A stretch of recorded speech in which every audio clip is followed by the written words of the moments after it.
Isang magandang umaga mga kaibigan. Nakasalukuyan tayong nandito ngayon sa Barangay Kapitolyo na kung saan ating pinuntahan itong sinasagawang bloodletting activity ngayong umaga dito nga po sa nasabing lugar.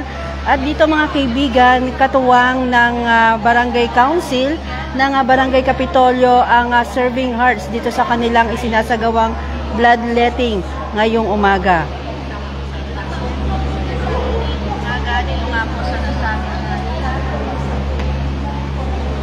At mga kaibigan, dito nga po ay atin na rin nakita kanina yung ilan sa mga residente, mga volunteers na nag-donate na ng kanilang dugo dito sa kanilang bloodletting activity.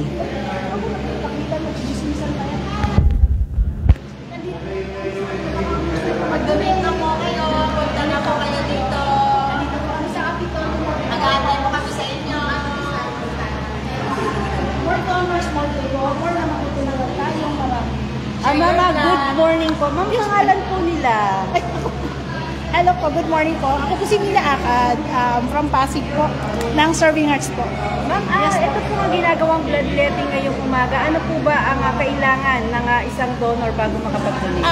Number one po talaga is dapat po medyo nag-almusal na po tayo ng kontes. Light lang po, wag mo na masyadong heavy yung breakfast natin. And then, healthy po tayo. Sa mga girls po, wala po tayong menstruation. Siguro mga 1 week after ng menstruation or 1 week before magkakaroon. So, and then, dapat po tayo, maayos po ang tulog natin. Nasa 8 hours, 6 hours to 8 hours, pwede na po tayo mag-donate. Mga ilang taong kulang po ang maaaring 18 years old. Kung meron pong mas below 17 na gusto na mag-donate na healthy naman po siya, upon parent consent. And then, usually talaga 18 years old until 65 years old po. Pwede po natin na mag-donate po ng dugo. Bukod po dito sa Barangay Kapitolyo, meron pa po bang ibang lugar na pinupuntahan? Well, actually, yes po, every week po meron po kami bloodletting sa Pasig. So, pero Sunday po kasi bukas sa Caloocan po kami bukas. So, next week po meron po kami, hindi pa po namin na-detalye yung mga schedule, pero meron po kaming page po ng Serving Hearts. Paki-like na lang po at doon na lang po kayo updated po sa every week po namin na activity po. Sige ma'am, basta invite na lang po ang mga inaanyayahan ko po kayong lahat, lalo pa ng mga malalapit po dito sa Kapitolyo po. Nandito po kami sa multipurpose po ng Kapitolyo, and then hanggang mamayang alas 12 po kami ng tanghali po. Punta na po kayo para po makapag-donate at marami po tayong matutulog. Maraming salamat po. So ayun mga kaibigan, narinig po natin ang ilan sa mga kailangan bago po makapag-donate ng dugo dito sa kanilang sinasagawang bloodletting activity. At mga kaibigan, ito ay programa ng Barangay Council ng Barangay Kapitolyo.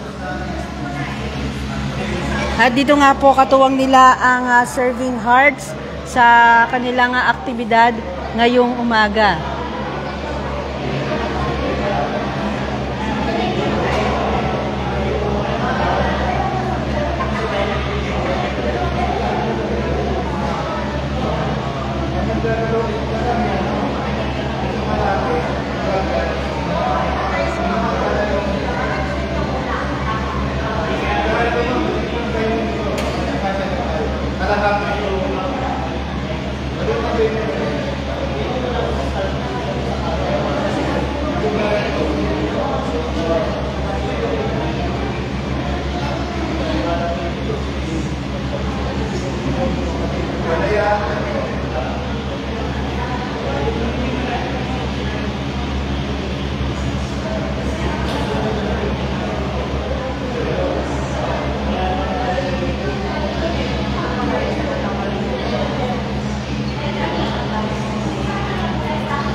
So mga kaibigan, itong bloodletting activity sa Barangay Kapitolyo ay nagsimula kaninang alas 8 hanggang alas 2 ng hapon.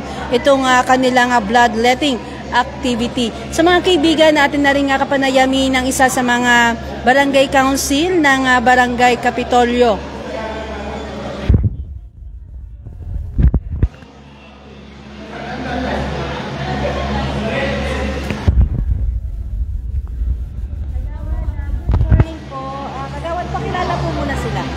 Hi, good morning po. Ito si Kagawad Kobe po from Barangay Kapitolyo.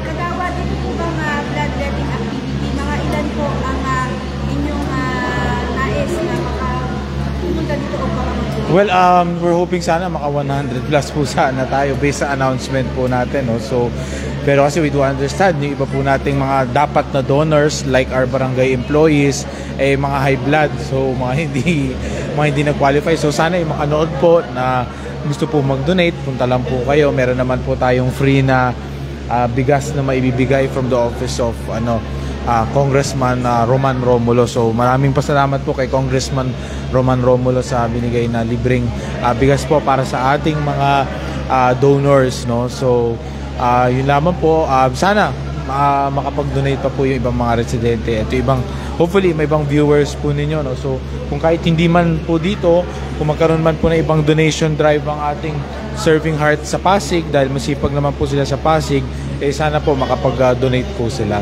So again, thank you po, maraming salamat. Thank you po, Kagawad. Baka meron pa kayong ibang activity bukod po dito, baka gusto niyo pong mag-invite na rin kung meron po. Ano na, stay tuned na lang po sa ating barangay.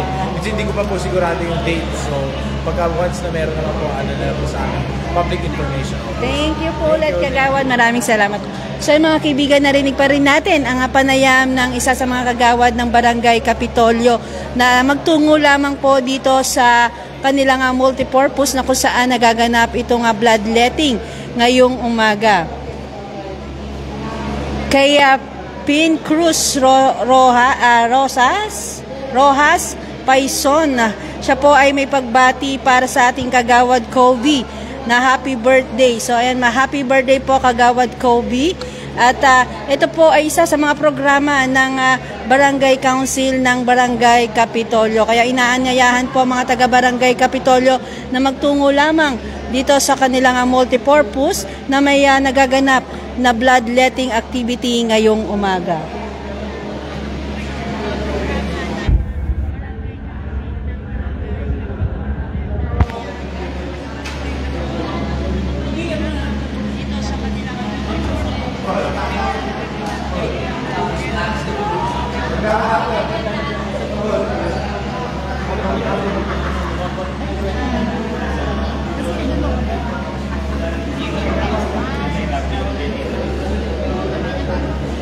Si Ma'am po ay isang donor ngayong umaga. Ma'am, kamusta po ang inyong pakiramdam ngayong umaga? Ay, nahihilo. Ay, hindi. Joke lang.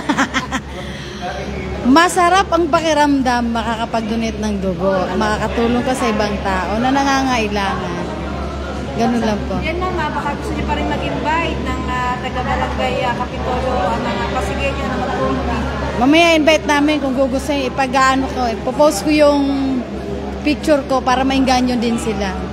Hindi naman masakit pala eh. Dati natatakot, akala ko masakit, hindi pala. First time niyo po na Opo. Mas masarap, parang iba yung pakiramdam mo na nakauna ka ng makapag-donate ka. Maraming salamat. Okay po. Thank you, thank you. So yung mga kaibigan, ang pasasalamat ni Ma'am saka dito nga po sa isinagawang bloodletting activity sa Barangay Kapitolyo at kagaya ng kanyang nasabi mga kaibigan, masarap sa pakiramdam ang makatulong, makapag-donate ng dugo dahil may buhay kang masasagip. So ayan mga kaibigan, mula po dito sa Barangay Kapitolyo ay hanggang dito na lamang po muna ang ating live coverage ngayong umaga. Dito nga po sa sinasagawang programa ng Barangay Council ng Barangay Kapitolyo kasama ang Serving Hearts dito sa kanilang programa. Maraming salamat po sa inyong pagtutok at panonood at manatili lamang pong naka-follow, naka-subscribe sa ating Facebook page, Pasig News Update, upang sa ganon ay ma-update kayo sa anumang mga programa dito sa lungsod ng Pasig.